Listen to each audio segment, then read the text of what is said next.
Ibtu Rudiana ungkap backingan di belakangnya, pengacara sentil 2 Jenderal, Susno, Rudiana korban AEP. Menjalani pemeriksaan di Bareskrim Mabes Polri hingga Selasa, 6 Agustus 2024, kubu Rudiana mulai gerah dan menyentil 2 sosok mantan atasannya yang kini sudah jenderal saat kematian Vina Cirebon 2016. Ia diperiksa bersama tim penyidik kasus Vina tahun 2016 dan 7 terpidana oleh tim sus yang dibentuk Kapolri Jenderal Listio Sigit Prabowo. Namun, kuasa hukum Rudiana Mardiman Sane dikutip Rabu, 7 Agustus 2024, menjelaskan Rudiana bukan diperiksa hanya silaturahmi, sehingga tidak didampingi kuasa hukum. Dia membantah kliennya merekayasa kematian Eki dan Vina dari kecelakaan menjadi pembunuhan. Apalagi kasus ini sudah inkrah, berkekuatan hukum tetap, diadili lewat proses mulai dari polisi, jaksa, hakim dan pengacara. Selain itu ada orang hebat dan kini menjadi jenderal selaku pimpinan Rudiana juga tahu kasus tersebut. Saat itu kan juga orang hebat, sama-sama sudah bintang 1 sekarang. Saya tidak yakin ya seorang Aibtu Rudiana yang cuma pangkatnya Aibtu bukan perwira, katanya dikutip dari tayangan Kompas TV, Selasa, 6 Agustus 2024.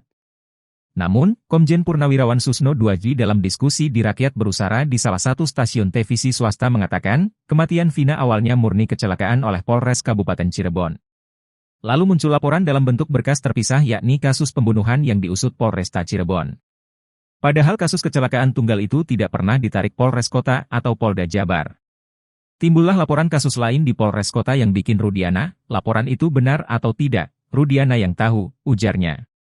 Terkait dugaan itu Rudiana melakukan rekayasa perkara Vina Cirebon, Susno menduganya bisa jadi dan dugaan itu bakal terjawab setelah tim khusus Kapolri menyelesaikan laporannya. Susno yakin Ibtu Rudiana bisa korban terekayasa bila ternyata saksi kunci kasus Vina Cirebon yakni AF dan DD memiliki dendam.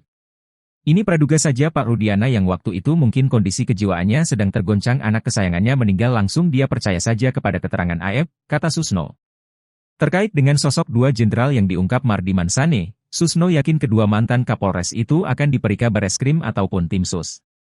Jika nanti tim sus sudah memeriksa 2 mantan Kapolres itu kalau betul lalai, Susno menilai mereka menyandang pangkat jenderal.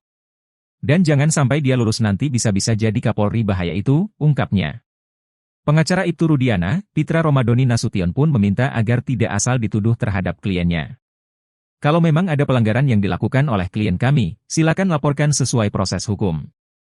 Jangan menghakimi seseorang, jangan mengadili seseorang, kata Pitra.